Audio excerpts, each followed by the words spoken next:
Good morning students. आज हम पढ़ने वाले हैं लेक्चर नंबर 11 में कि पीएन जंक्शन डायोड जो स्पेशल टाइप एक जेनर डायोड है उसका क्या यूज है, कैसे यूज है, कहाँ यूज है और पिछले लेक्चर से क्या कनेक्टिविटी है। ठीक है, लास्ट लेक्चर में हमने पढ़ा था फुल वेव रेक्टिफायर, है ना। और फुल वेव रेक्टिफायर पे कौन सा, centre tap full wave rectifier, bridge rectifier अभी बाकी। ठीक है, तो फुल वेव रेक्टिफायर का एक छोटा सा रिकॉल करते हैं, उसके बाद आपको पता चल जाएगा कि हम कहाँ पर थे और कहाँ आगे बढ़ रहे हैं। ओके, चलिए। तो फुल वेव रेक्टिफायर में ये कहानी थी कि एक रेक्टिफायर होता है, रेक्टिफायर का काम होता है एसी को कन्वर्ट करना किसमें, डीसी में। ठीक है, तो एक एसी है, एसी को हमें कन्वर्ट करना है किसमें, डीसी में। तो उसके लिए एक डिवाइस की जरूरत होगी डीसी में कन्वर्ट करने के लिए। सबसे पहला हमने जिसका नाम बताया वो था रेक्टिफायर। ठीक है, अब रेक्टिफायर बहुत तरीके, लेकिन हम यहाँ पर बात कर रहे हैं हाल फिलहाल फुल वेव रेक्टिफायर की। ठीक है, तो हमने क्या देखा कि इनपुट कुछ ऐसा था, करेक्ट। तो रेक्टिफायर के जस्ट बाद जो आउटपुट मिला फुल वेव रेक्टिफायर में, ये ऐसा ऐसा ऐसा अलग अलग डायोड के कारण। हालांकि ये पॉजिटिव है, सभी नीचे नहीं है, मतलब डीसी है, लेकिन डीसी के साथ भी एक फिक्स वैल्यू नहीं है, ऐसे ऐसे चेंज हो रही है ना। तो हमने कहा कि डीसी तो है, लेकिन डीसी के साथ साथ इनमें क्या है, फिक्स्ड वैल्यू नहीं है। मतलब डीसी अगर ऐसी होती एकदम फिक्स्ड वैल्यू ऐसा, तो हम कहते हाँ इसमें कुछ बात है, लेकिन इसमें वो बात नहीं है जो प्योर डीसी में है। यानी कि इसमें क्या है, फ्लक्चुएशन है। फ्लक्चुएशन का मतलब इसमें ऐसी कंपोनेंट है वो क्या करवा रहे हैं, उससे ऐसा फ्लक्चुएशन करवा रहे हैं, है ना।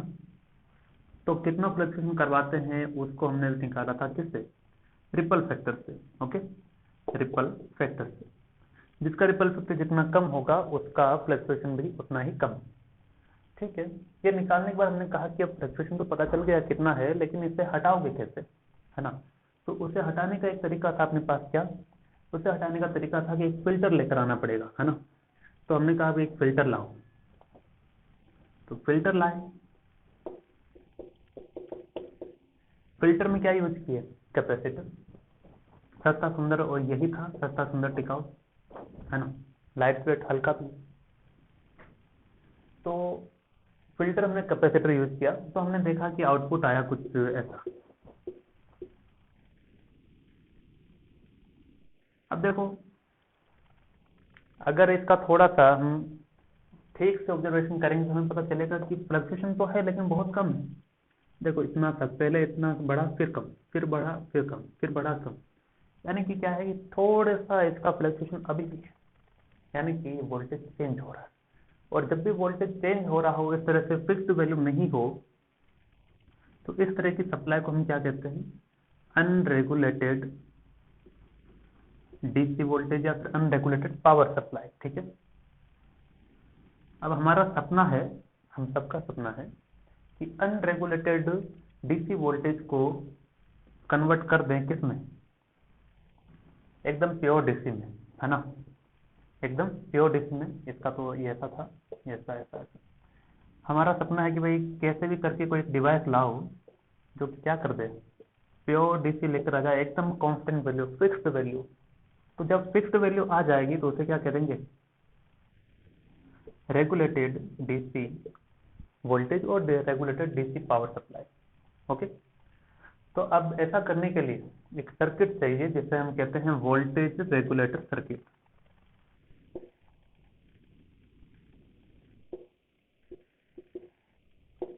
वोल्टेज रेगुलेटर सर्किट का काम वैसे बहुत से लोग करते हैं, लेकिन अपने सिलेबस में जो काम करने वाला वो कौन है, जेनर डायोड। जेनर डायोड एक ऐसा डायोड है जो वोल्टेज रेगुलेटर का काम करता है। मतलब इस डायोड को अगर लगा डाला तो लाइफ झिंगा लाला। मतलब क्या, कि इस डायोड को लगा दोगे तो आपको कांस्टेंट वोल्टेज मिल जाएगा। ये इसकी खास बात है। कैसे मिलेगा कैसे नहीं मिलेगा उसकी जानकारी हम आज के लेक्चर में कर लेंगे। ठीक है, तो आज का हेडिंग रहेगा Zener diode as a voltage regulator. ये बना लेना है, काम में आएगा, वरना भूल जाओगे क्या क्या हो रहा था, है कि नहीं।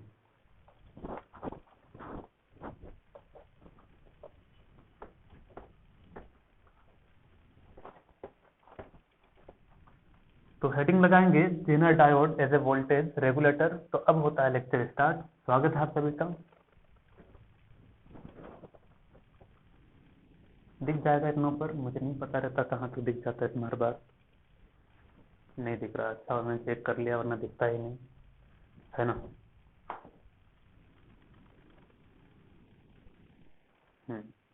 तो जेनर डायोड भी दिख जाना चाहिए। Let me check. हाँ अभी दिख जाता है। थोड़ा ऊपर लिखने से क्या है कि जगह बच जाएगा, नीचे है कि नहीं, और कोई खास मुद्दा नहीं है।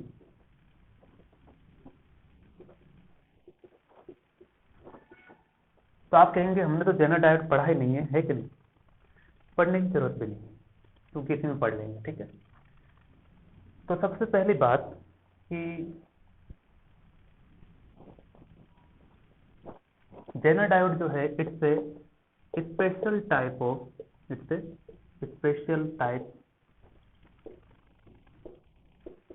Of PN junction diode.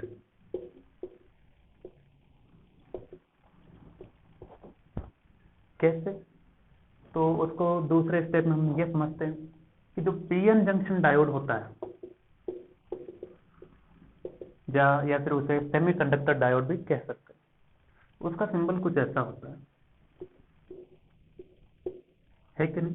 ये एनोड, ये के फॉर कैथोड, ये पी टाइप और ये एन टाइप, है ना। जेनर डायोड का भी कुछ ऐसा ही है, ये एनोड, ये कैथोड। इतना भी सेम नहीं है।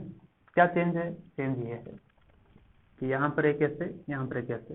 तो देखो इसने जेड शेप बना ली है कि नहीं, जेड शेप जैसा बना लिया, इसीलिए जेनर डायोड नाम से याद रखना है, ठीक है। चलो अब दूसरा मुद्दा कि कैसे ये वर्क करेगा, कौन से मुद्दे पे ये वर्क करेगा, कैसे, कौन सा प्रिंसिपल है इसका, वर्किंग प्रिंसिपल, ठीक है। So it's work on the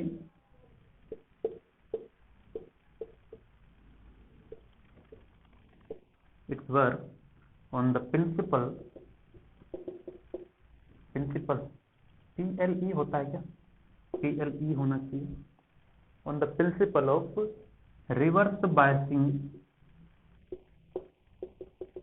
of a diode, ठीक है। कि जब भी किसी सिंपल डायोड को आप क्या कर देते हैं, रिवर्स बायस में लगा देते हैं, तो वो क्या हो जाता है, जेनर ब्रेकडाउन में चल जाता है कि नहीं। या फिर ऐसे समझो, ऐसे अगर लाइन समझ नहीं आती है वैसे समझो इससे क्या, it's a PN junction diode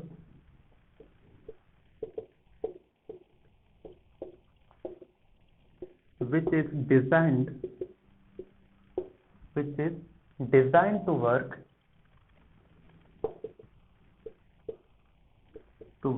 in reverse bias condition, okay, designed to work in reverse biasing। यानी कि आसान भाषा में समझाते हैं भी, ठीक है, कि रिवर्स बायसिंग का मतलब क्या है, यहाँ पर क्या कहना चाहता हूं मैं।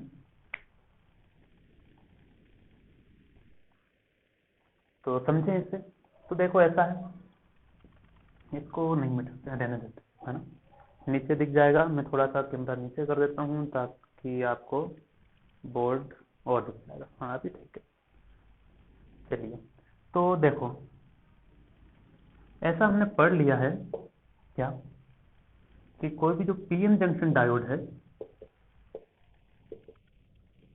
सिंपल पीएन जंक्शन डायोड, उसका VI ग्राफ कुछ ऐसा होता है, सही। हमें इस ग्राफ से लेना देना नहीं, ये तो सिंपल पीएन जंक्शन डायोड का ग्राफ है। अब अगर उसी पीएन जंक्शन डायोड को हम केवल रिवर्स बायस में थोड़ा सा ऑब्जर्व करें, क्या करें, थोड़ा सा रिवर्स बायस में ऑब्जर्वेशन कर रहे हैं उसका, तो हम देखेंगे कि पहले करंट जो है वो क्या रहता है, ऑलमोस्ट कांस्टेंट रहता है, जैसे जैसे आप रिवर्स बायसिंग वोल्टेज बढ़ाते हैं। फिर एक वोल्टेज ऐसा आता है जहां पर करंट अचानक से बढ़ जाता है, ठीक है। उस वोल्टेज को हमने क्या कहा था, जेनर ब्रेकडाउन, ओके। और इस रीजन को क्या कहते हैं, ब्रेकडाउन रीजन कहते हैं। ठीक है, कोई नया टर्म नहीं है, बस ब्रेकडाउन रीजन कह दिया बस इस क्षेत्र को, है ना। तो इसे ऐसा भी लिख सकते हो, it's a PN junction diode which is design to work in breakdown region. ठीक है, अभी मजा आएगा आपको। यानी कि जेनर डायोड क्या है, जेनर डायोड एक सिंपल पीएन जंक्शन डायोड ही है, लेकिन वो स्पेशल बन जाता है कब, जब वो केवल वर्क करे ब्रेकडाउन रीजन में, है ना। तो केवल ब्रेकडाउन रीजन में वर्क करने पर उसी डायोड को मैंने नाम दे दिया क्या, जेनर डायोड। समझ गए क्या। और उसका सिंबल कैसा दिखाएंगे, ऐसा दिखाएंगे। तो केवल वो रिवर्स बायस में ही ऑपरेट करेगा। ठीक है, चलिए अब ऑपरेट करेगा तो ओके, ये इसका प्रिंसिपल है, लेकिन मुद्दा क्या है, कांस्टेंट वोल्टेज लेकर आना था, है कि नहीं। बोले तो नहीं, नहीं बोले हैं।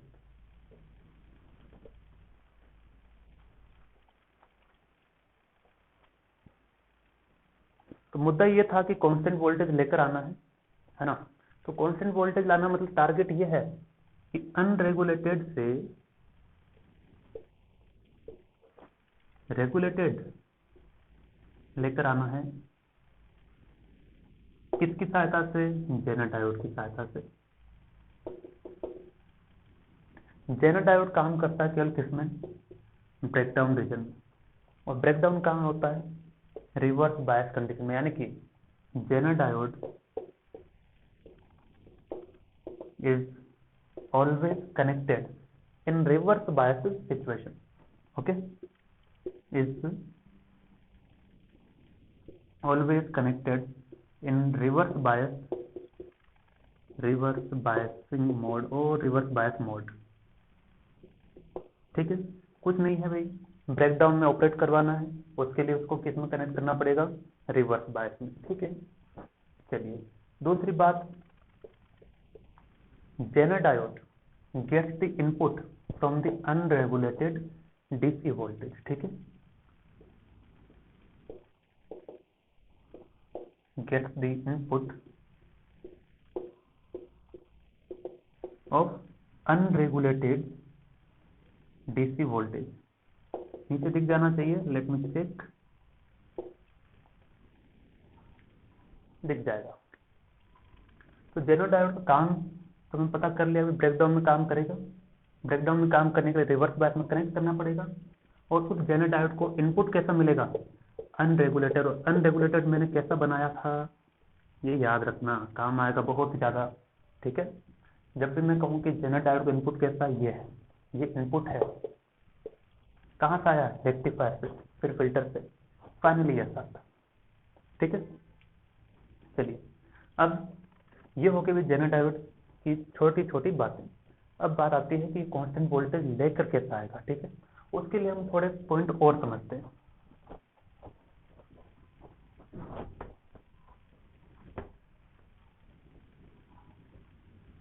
तो एक सी ये बात है कि जेनर डायोड के लिए अभी जो मैंने ग्राफ समझाया है उसी को थोड़ा सा डिटेल में चलना पड़ेगा।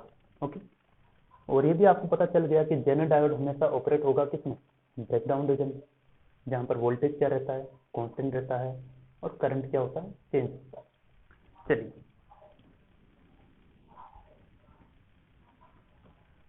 पहला मुद्दा कि जो जेनर डायोड है ब्रेकडाउन रीजन में होता है ना,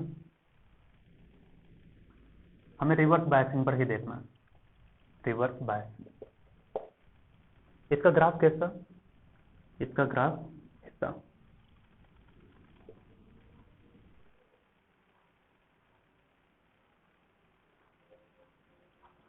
कि जीरो से फिर नेगेटिव गए, नेगेटिव गए, नेगेटिव जाए, नेगेटिव जाए, नेगेटिव जाए, करंट लगभग जीरो के आसपास ही रहता है। लेकिन एक वोल्टेज ऐसा आता है VZ, जेनर ब्रेकडाउन वोल्टेज, है ना, जिस वोल्टेज पर करंट अचानक से बढ़ जाता है। ठीक है, ओके। अब बात आती है कि जेनर ब्रेकडाउन होगा किसमें, जेनर ब्रेकडाउन होता है जिसमें हाईली डोप्ड पीएन जंक्शन, है ना, ये बता रखे हम। Zener breakdown occurs in heavily doped PN junction, heavily doped PN junction। Okay, अब देखो इस वोल्टेज के बाद हमने वोल्टेज नहीं बढ़ाया लेकिन करंट बढ़ रहा है ना। तो देखो एक मुद्दा दूसरा क्या आ गया कि when Zener diode operated in breakdown region,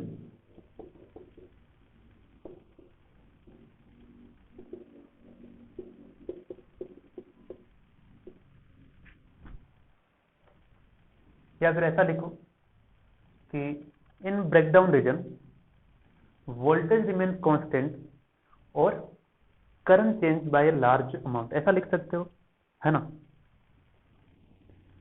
या फिर when Zener diode is operated ऐसा लिखा तो भी चलता है, दोनों चीजें सेम ही आएगी क्योंकि जेनर डायोड को हम ऑपरेट करवा रहे हैं कहां पर, इसमें करवा रहे हैं, ठीक है। So when Zener diode is operated in breakdown reason,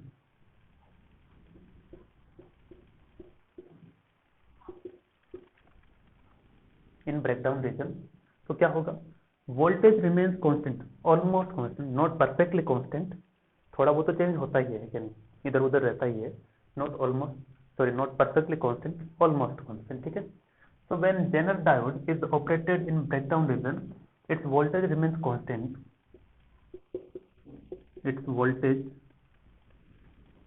remains constant and current change by large amount, है कि नहीं। करंट चेंज होता है, लार्ज अमाउंट का मतलब इतना भी नहीं कि 1 से 100 एम्पीयर, नहीं, ये तो माइक्रो में है यार, है कि नहीं। 1 से 100 माइक्रो एम्पीयर, 100 भी नहीं को, मतलब उसके लिए छोटे लेवल पर क्या है, बड़ा करंट है ना, कि 1 से क्या हो गया 5 माइक्रो एम्पीयर, बस उसके लिए बढ़ गया, ठीक है।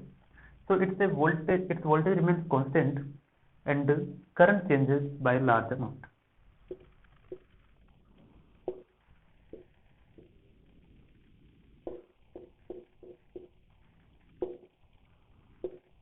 तो इसका मैं क्या करूं, क्या काम का ये लाइन, यही काम का। तो पहली बात कि भाई जेनर डायोड क्या है, ये एक सिंपल स्पेशल टाइप का डायोड है। कहाँ से बनता है, कि वही पीएन जंक्शन डायोड ही है, लेकिन उसी पीएन जंक्शन डायोड को अगर आप केवल ऑपरेट करवाते हो ब्रेकडाउन रीजन में तो उसको नाम दे दिया जेनर डायोड। ब्रेकडाउन रीजन में काम करेगा तो उसको कैसा कनेक्ट करना होगा, रिवर्स बायस, उसको जेनर डायोड से बनाना है, मतलब अलग से दिखाना है, इसलिए उसका सिंबल कैसा दिखा दिया, ऐसा दिखा दिया, ठीक है। अब कोई पूछ ले कि जेनर ब्रेकडाउन होगा किसमें, जो हाईली डोप्ड पीएन जंक्शन हो, ठीक है। अब हमें पता है कि हमें तो क्या लाना था, कांस्टेंट वोल्टेज लाना है कि नहीं। यही लाइन सबसे इंपॉर्टेंट है, ध्यान देना इसे। When Zener diode is operated in breakdown region, voltage remains constant, voltage remains constant, voltage remains constant. हमें कांस्टेंट वोल्टेज चाहिए था क्या, हाँ। और ये डायोड क्या करता है, कांस्टेंट वोल्टेज पे ही वर्क करता है क्या, हाँ एग्जैक्टली। तो हमें यही तो चाहिए होता है कि ऐसा डायोड जो क्या करे, कांस्टेंट वोल्टेज पे खुद वर्क करे और कांस्टेंट वोल्टेज आगे भी दे। इसीलिए इसकी यही खास बात है कि खुद किस पे वर्क करता है, कांस्टेंट वोल्टेज पर, इसी चीज का हम फायदा उठाएंगे, ठीक है। करंट चेंज होती तो होने तो हमें क्या फर्क पड़ता है, हमें तो वोल्टेज चाहिए था कांस्टेंट, है ना। तो ले अब तो लाने के लिए सर्किट बनाना पड़ेगा, तो सर्किट बनाते हैं, ऐसे मिटा देते हैं, ठीक है। तो अब आगे की बात हो जाए जेनर डायोड में। तो अब देखो, अब सर्किट बनाने जा रहे हैं, बहुत ध्यान से देखना। सिंपल सा सर्किट है वैसे तो, कि हमारा टारगेट है कि अनरेगुलेटेड डीसी वोल्टेज को कन्वर्ट करना है किसमें, रेगुलेटेड डीसी वोल्टेज, ठीक है। और कन्वर्ट करके कहाँ भेजना तुम्हें, कन्वर्ट करके मुझे लोड को दे देना है।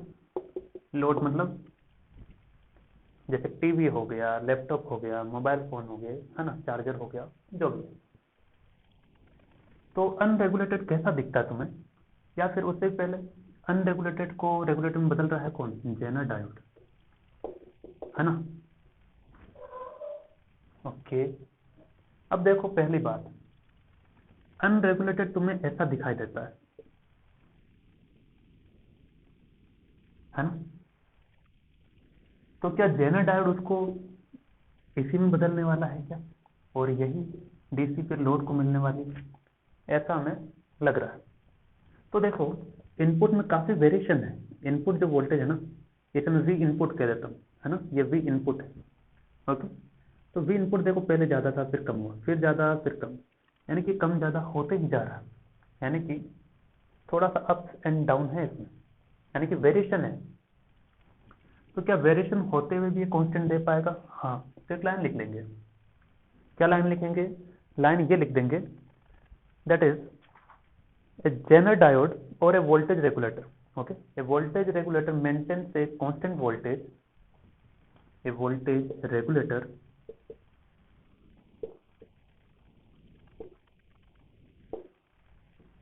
maintains a constant voltage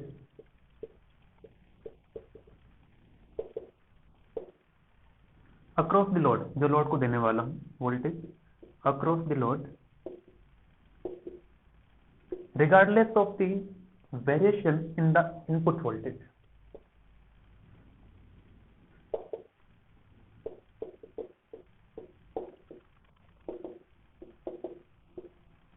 ठीक है ना? तो ये काफी अच्छी बात लिखी है इसमें, क्योंकि इनपुट वोल्टेज में वेरिएशन होता रहे, कोई फर्क नहीं पड़ेगा मुझे, फिर भी ये फिक्स वैल्यू देगा, क्योंकि ये खुद कांस्टेंट वोल्टेज पे ही वर्क करता है।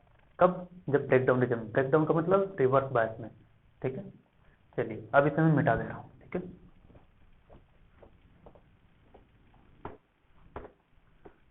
तो सबसे पहले अनरेगुलेटेड डीसी वोल्टेज इसके लिए इनपुट है। ठीक है, ये इनपुट की तरह जाएगा। तो देखो सबसे पहले दो टर्मिनल लगा दिए, और यहां पर हम प्लस माइनस लगा के क्या दे देंगे? Unregulated DC voltage.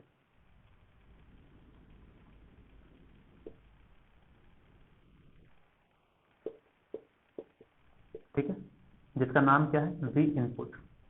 ठीक है, अब देखो, अब सबसे पहले किसको जाना चाहिए? जेनर डायोड को, है ना? तो जेनर डायोड को जाना चाहिए। अब जेनर डायोड में कैसा बनाऊं, मतलब ऐसा ही बनाऊं या फिर उल्टा बना दूं, ऐसा? कैसा बनाएं? उसके लिए हमें पता है कि भाई ये रिवर्स बायस में ही कनेक्ट होगा, तभी ब्रेकडाउन में चलेगा। तो रिवर्स बायस में कनेक्ट करने के लिए पी टाइप किससे कनेक्टेड होना चाहिए? रिवर्स बायस में कनेक्ट करने के लिए किससे कनेक्ट करना पड़ेगा? उल्टा कनेक्ट करना पड़ेगा, है कि नहीं? मतलब पी को अगर, जैसे ये ये पी टाइप है, पी टाइप को अगर पॉजिटिव से कनेक्ट कर दिया तो फॉरवर्ड बायस हो गया, यानी कि इसको नेगेटिव से कनेक्ट करना पड़ेगा, है ना? नेगेटिव कहाँ है? यहाँ। ठीक है, पी टाइप इधर बनाओ, जो बच गया वो इधर। ठीक है, ये प्लस, आई बात समझे? तो अभी ये कनेक्ट हो गया रिवर्स बायस में, और रिवर्स बायस में कनेक्ट होने के बाद ये डीसी वोल्टेज बनाएगा रेगुलेटेड, कहाँ भेजेगा? लोड को।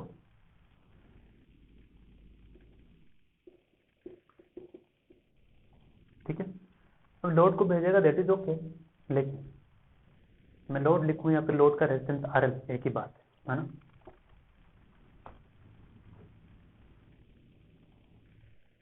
तो आरएल क्या है?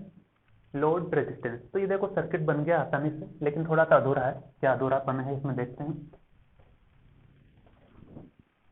तो आर एल है, ये आर एल, इसको थोड़ा सा ऊपर बना देंगे, ऊपर बना देते हैं ताकि मुझे लिखने में आसानी होगी।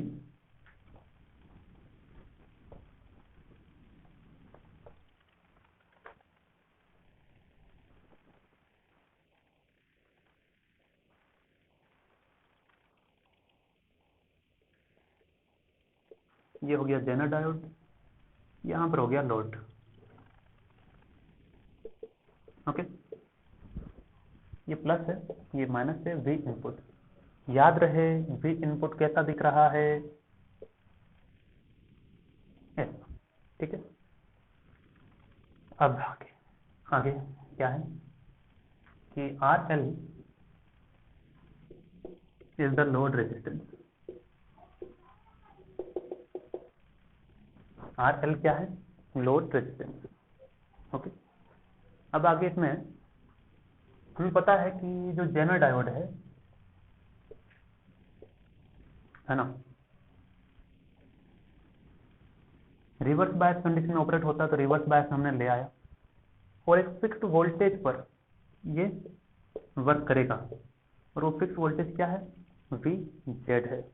कि फिक्स वोल्टेज यही तो है कि भाई जहां पर वोल्टेज कांस्टेंट रहता है और करंट क्या होता है? चेंज होता है। यानी कि a Zener diode of breakdown voltage VZ is connected in reverse bias to an input voltage source VI। ठीक है, तो यहां पर एक लिख देंगे point, a Zener diode of breakdown voltage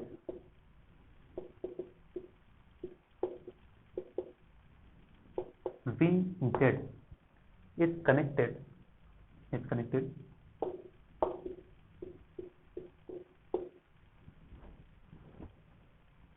with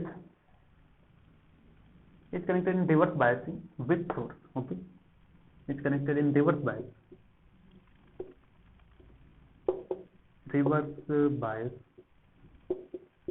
with input source that is VI।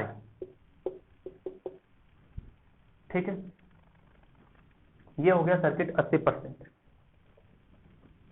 तो याद रहे कि ब्रेकडाउन वोल्टेज, इस डायोड का वोल्टेज फिक्स हो गया है, डायोड का वोल्टेज फिक्स हो गया है कितना? VZ। ये VZ ही रहेगा ब्रेकडाउन रीजन में। ठीक है, चलो आगे। अब ये होगा कि जब ये इनपुट लगाएंगे तो वोल्टेज मिलेगा, VI मिलेगा, है ना, और VI मिलेगा तो VI मिलेगा जैसे, तो एट इनपुट तो वोल्टेज है तो ये करंट भी तो देगा, है ना, वोल्टेज सोर्स है तो करंट भी देगा, तो यहां से करंट भी फ्लो होगा मतलब। ठीक है, और करंट दो रास्तों में बढ़ जाएगा, यहाँ और यहाँ। लेकिन मुझे एक दिक्कत है, क्या? कि मान लो इसकी जो औकात है किसकी? जेनर डायोड की। जेनर डायोड की क्षमता कह दो, औकात कह दो, कैपेबिलिटी कह दो, स्ट्रेंथ कह दो। उसकी क्षमता है 5 एम्पियर लेने की, ऐसा मैन्युफैक्चरर ने बताया कि 5 एम्पियर तक ये लेगा। और बाय चांस अगर ये सोर्स ऐसा है जो 10 एम्पियर तक देता है, तब तो ये जल जाएगा, डैमेज हो जाएगा। तो ये डैमेज ना हो या सर्किट में किसी तरह की गड़बड़ी ना हो करंट ज्यादा होने पर, इसलिए हम क्या करते हैं, एक रेजिस्टेंस कनेक्ट कर देते हैं, एक रेजिस्टेंस कनेक्ट करते हैं RS। ठीक है, तो क्या लिखेंगे? A series resistance RS is connected, या फिर रेजिस्टेंस RS लिखो ऐसा,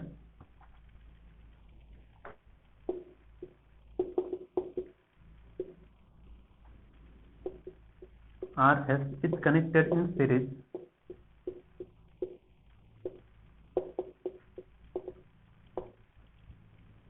to limit the flow of control,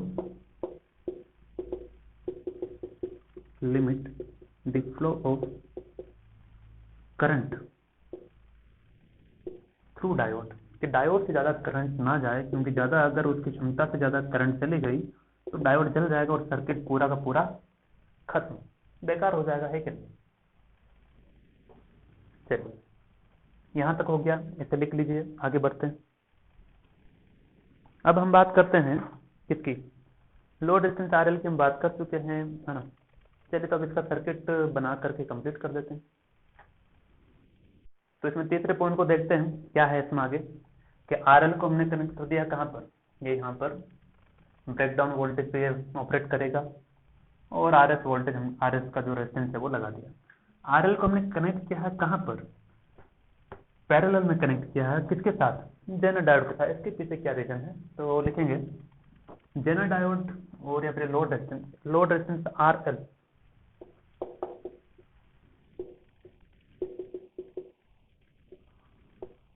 is connected in parallel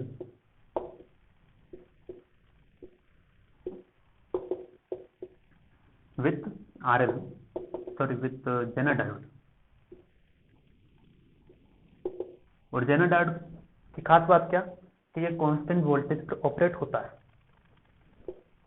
which operates on constant voltage Vz।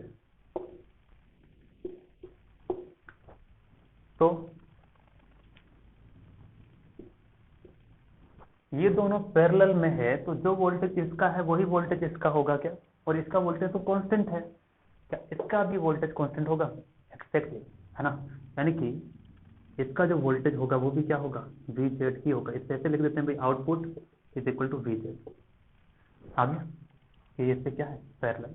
पहले हमने कहा कि आउटपुट वोल्टेज इस पर देखा, है ना, मतलब वोल्टेज अक्रॉस दी RL क्या होगा? Vz ही होगा ना, ऐसे लिख लो। तो voltage across RL is equal to what? Vz, है ना। और ये क्या? RL, तो क्या लिखेंगे? A load resistance RL is connected in parallel with Zener diode which operates on constant voltage, है ना। So voltage across the load is same as of the diode। So voltage across the load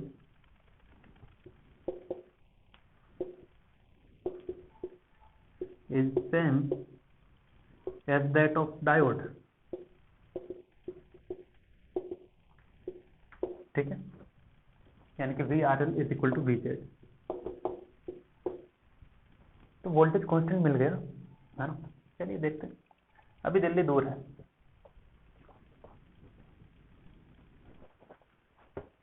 ज्यादा दूर नहीं है, लेकिन अब देखो यहां से करंट चलना स्टार्ट होगी। अब सर्किट का केवल कैसे लगाना और कुछ नहीं। यहां करंट एंटर करेगी, तो जहां एंटर करेगी वहां प्लस, जो लीव करेगी वो माइनस। हो गया? ओके। अब ये करंट आगे जाकर के दो रास्ते हैं इसके पास, पहला और ये दूसरा। ठीक है, Vz है, याद रखना, कोई बड़ी बात नहीं है कि वोल्टेज इतना है इसका। इधर मान लिया करंट कितना है? Iz है, और इधर करंट कितना गया? IL। ठीक है, तो यहीं से गया कि यहाँ पर I मिल रहा था, तो इस पॉइंट पर इधर से I आ रहा था, यहाँ से Iz चला गया और यहाँ से IL चला गया।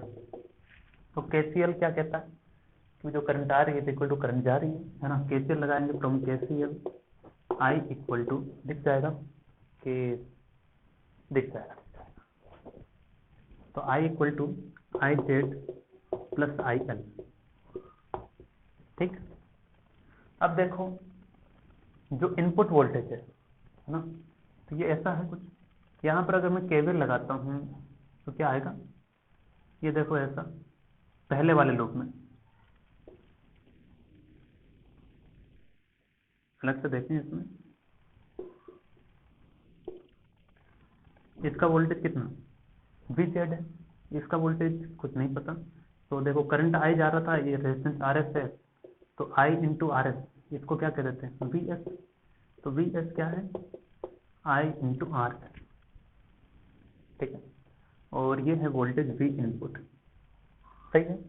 तो अब देखो KVL लगाओ, या फिर सिंपल तरीके से भी समझ लो। क्या तरीका है कि इसके पास से मान लो 100 वोल्टेज,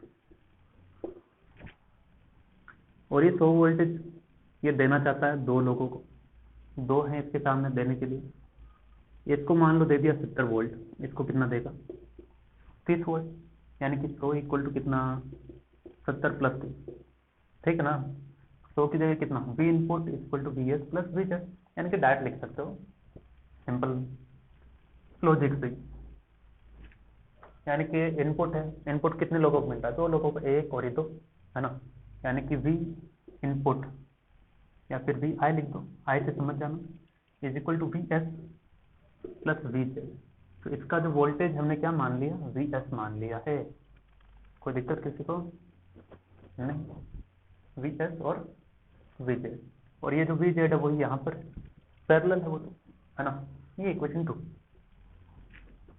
अब देखें वी जेड कॉन्स्टेंट है, यहाँ पर वी जेड है और यहाँ पर करंट आई एल फ्लो हो रहा है, तो आई एल बताइए क्या होगा, load current I L is V R L upon resistance R L, है ना, अलग से पॉइंट बना के लिखते हैं। वी आर एल क्या है, वी जेड ही तो है। अब देखो वी जेड कॉन्स्टेंट है ना, क्योंकि वो ऑपरेट ऐसे हो रहा है, so is V Z is constant, तो ये कांस्टेंट है और जो लोड रेजिस्टेंस है वो तो एक बार जो लिया वो फिक्स हो गया, ये कांस्टेंट, ये भी कांस्टेंट, ये भी क्या होगी, कांस्टेंट होगी, यानी कि आई एल इज कांस्टेंट, ये चेंज नहीं हो सकती, ठीक है ना। वी जेड ऑलरेडी कांस्टेंट है।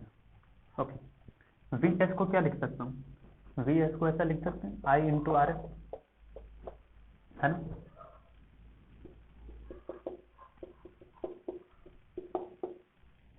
बस खत्म हो गया। अब देखो करंट आई ऐसा पुट कर सकते हैं यहाँ पर, क्या I equal to I Z plus I L into R S plus V Z, रहा कि ना, हाँ ठीक है। तो I Z plus I L R S plus V Z ये आ गया। ओके ओके ओके, बस खत्म हो गया यहीं पर। कैसे देखो कांस्टेंट वोल्टेज कहाँ मिल रहा है, दिखाते हैं कि V I is equal to I Z plus I L into R S plus V Z. अब याद रखना लोड करंट फिक्स्ड है और वी जेड तो ऑलरेडी फिक्स्ड है ना, तो वी जेड कांस्टेंट है और आई एल भी क्या है, कांस्टेंट है, ये चेंज नहीं हो सकते। अब इनपुट वोल्टेज को देखो, इनपुट वोल्टेज कुछ ऐसा है,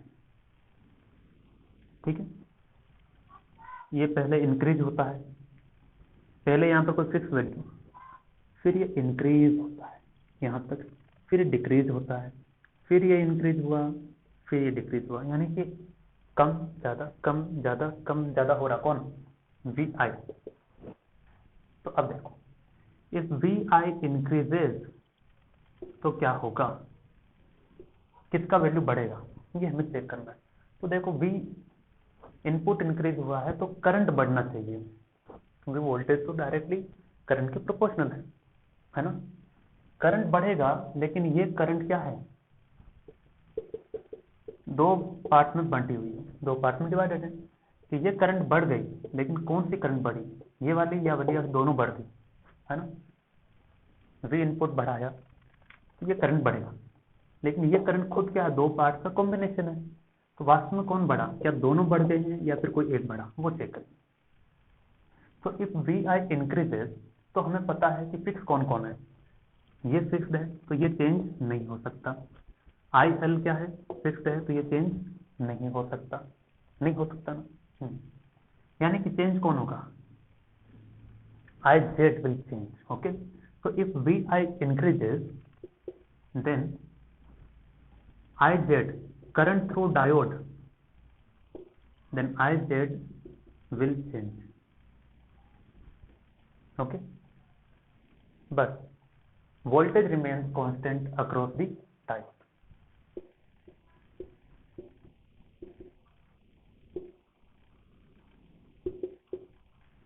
करंट बढ़ जा रहा है, बढ़ने दो, लेकिन डायोड का तो वोल्टेज कांस्टेंट ही रहा, और यही तो हम कहते आ रहे हैं, चिल्लाते आ रहे हैं कि कांस्टेंट वोल्टेज पर करंट बढ़ गया है, बढ़ने दो, लेकिन कांस्टेंट वोल्टेज तो रहा, वोल्टेज कांस्टेंट रहेगा, करंट बढ़ गया तो बढ़ने दो, तो ये फिक्स रहेगा, ये भी फिक्स रहेगा, केवल क्या चेंज होगा, बढ़ाने पर, वी आई को बढ़ाओगे तो ये बढ़ेगा, वी आई को घटाओगे तब भी यही घटेगा, वोल्टेज कांस्टेंट रहेगा। अगर वोल्टेज कांस्टेंट रहा तो हमें मिल गया ना कांस्टेंट वोल्टेज, यही तो चाहिए था, है ना, हाँ क्या ना, तो बस हो गया। तो अब any change in voltage Vi will result into change in Iz and not in Vz, so we get regulated output voltage, hence we get the regulated output voltage, ऐसा लिख दो, खत्म हो गया। hence we get the regulated output voltage। ठीक, तो भाई इसको बढ़ाएंगे तो ये बढ़ेगा नहीं, ये बढ़ेगा नहीं, ये बढ़ेगा, इसके बढ़ने से हमें फर्क नहीं पड़ रहा क्योंकि वोल्टेज तो कांस्टेंट ही रहा और कांस्टेंट वोल्टेज चाहिए था, तो हमें क्या मिल जाएगा, रेगुलेटेड आउटपुट वोल्टेज। अब इसमें एक सवाल और बन जाता है, कई बार कभी कभी बनता है क्या,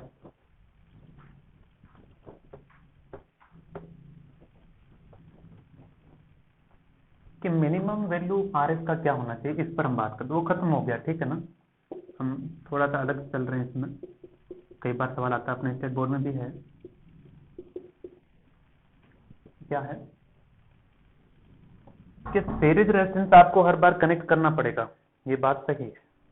तो मिनिमम वैल्यू की हम बात कर रहे थे कि भाई minimum value of R S कितना होना चाहिए। तो देखो हमने कहा था कि करंट को कंट्रोल करने के लिए हमने ये लगाया है, ठीक है। तो करंट को कंट्रोल करने के लिए लगाया है, तो मान लो मैं लोड रेजिस्टेंस को हटा दूं, तब भी क्या इसकी जरूरत पड़ेगी क्या, theoretically it seems to be no, कि भाई जब लोड रेजिस्टेंस है नहीं तो जरूरत नहीं पड़नी चाहिए, है ना।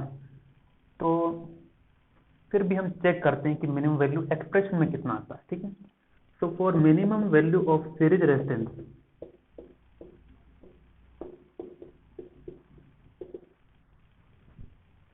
For minimum value of series resistance, या फिर इसको ऐसे समझो कि वी एस इक्वल टू क्या है, I R S, R S is equal to V S upon I. मुझे ये वैल्यू क्या चाहिए, मिनिमम चाहिए, और ये वैल्यू क्या चाहिए, मैक्सिमम होनी चाहिए, क्योंकि ये मिनिमम चाहिए आपको तो ये मैक्सिमम होना पड़ेगा, यानी कि इसमें से मैक्सिमम करंट जाना चाहिए। कब जाएगा मैक्सिमम, जब ये करंट क्या हो, जीरो, यानी कि सारा करंट इसी में से यहाँ से घूम घाम के आ जाए, समझे। यानी कि in short minimum value of series resistance कब मिलेगी, जब लोड करंट क्या हो, जीरो, ठीक है ना। Minimum value of series resistance कब मिलेगा, जब लोड करंट क्या हो, जीरो हो। I Z R S plus V S, इसका वैल्यू निकालना है, आर एस कितना आ जाएगा, V I minus V S upon I Z. Okay, एक सवाल ले लेते हैं फिर खत्म करते हैं इसे। ओके, मैं मिटा करके सवाल लिख देता हूँ, अंतिम सवाल है, खत्म करते हैं इसे। 5 volt stabilized power supply is required, उसकी रिक्वायरमेंट क्या है, 5 वोल्ट चाहिए थी, किससे चाहिए इसको, 12 वोल्ट की डीसी से। 12 वोल्ट की डीसी होगी, शायद कम ज़्यादा हो रही होगी, बताया नहीं है, लेकिन 12 वोल्ट की डीसी के इनपुट से चाहिए। तो एक तरफ है 12 वोल्ट, ठीक है, वी इनपुट, ठीक, और दूसरी तरफ है आउटपुट में से चाहिए 5 वोल्ट। तो सबसे पहले हम क्या लगाएंगे, जेनर डायोड लगाएंगे, और आउटपुट में से कितना चाहिए, यहाँ पर 5 वोल्ट चाहिए, ठीक है। द मैक्सिमम पावर रेटिंग, मतलब उसका कहना है कि 12 वोल्ट से 5 वोल्ट हो जाना चाहिए, इसकी रिक्वायरमेंट, तो उसके लिए नो डाउट सीरीज रेजिस्टेंस में यूज करना ही पड़ेगा, ठीक है। लोड भी लगाएंगे जब ये कह देगा। पहला इसमें कहा है मैक्सिमम पावर रेटिंग, इसका डायोड का मैक्सिमम पावर रेटिंग कितना है, PZ, power rating of Zener diode 2 watt. तो उसने कहा है कि यूजिंग द सर्किट, खुद से बनाना सर्किट या नहीं, find the maximum current through diode, इससे मैक्सिमम करंट कितना जा सकता है। तो देखो सिंपल है, क्या, तो भाई P इक्वल टू होता है वी आई, है ना, करंट किससे निकालना है, इससे, वो भी मैक्सिमम।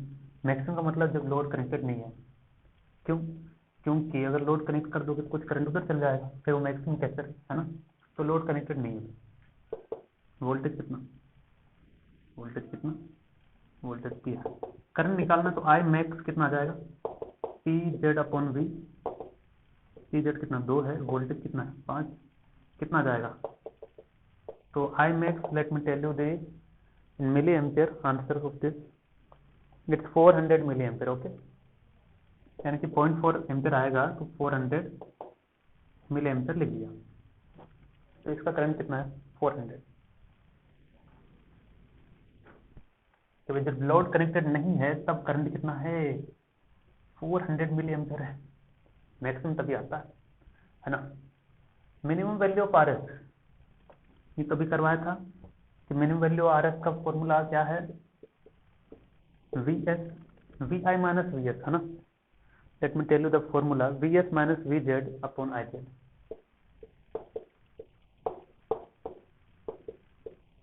तो वी एस कितना, वी एस पता है क्या, वी एस मतलब वी इनपुट ही था क्या, वी इनपुट ही होना चाहिए, लेकिन हाँ अपने लिए वी इनपुट था ना, एस फॉर सप्लाई लिख दिया मैंने। ओके, तो वी इनपुट था 12,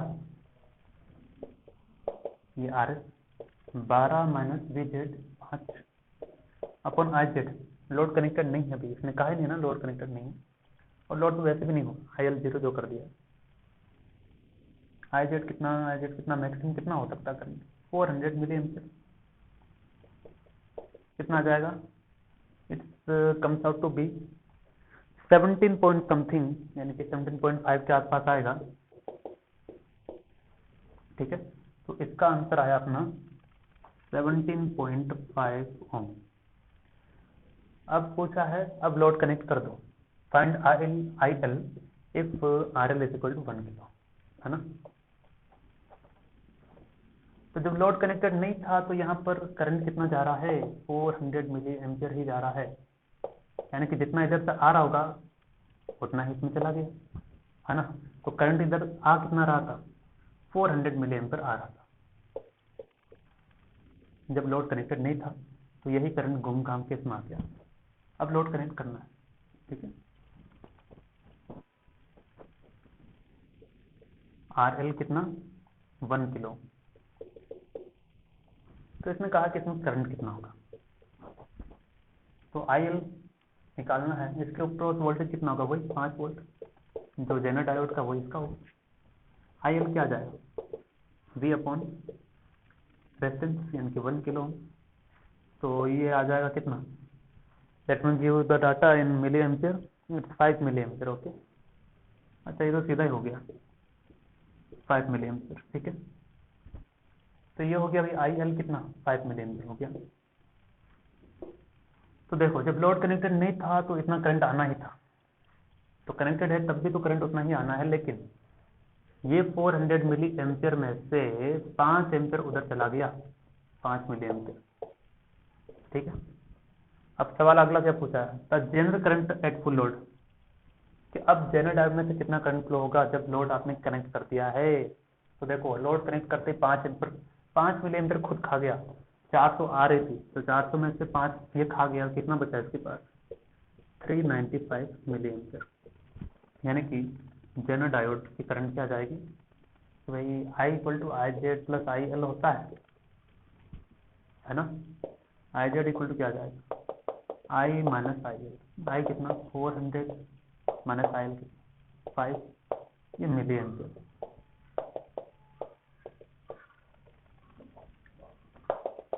ठीक है, तो ये हो गया एक सर्किट बेस्ड था आज का लेक्चर, हो सकता थोड़ा सा कॉम्प्लेक्स नजर आई होगी, आई हो तो उसे पॉइंट आउट करके रखो, हम उसे डिस्कस करेंगे, ठीक है। नेक्स्ट लेक्चर होगा ब्रिज रेक्टिफायर पर, बहुत आसान है, ये भी आसान ही था लेकिन थोड़ी समझने वाली बातें हैं, ठीक है। चलिए फिर पैकअप करते हैं, टाटा।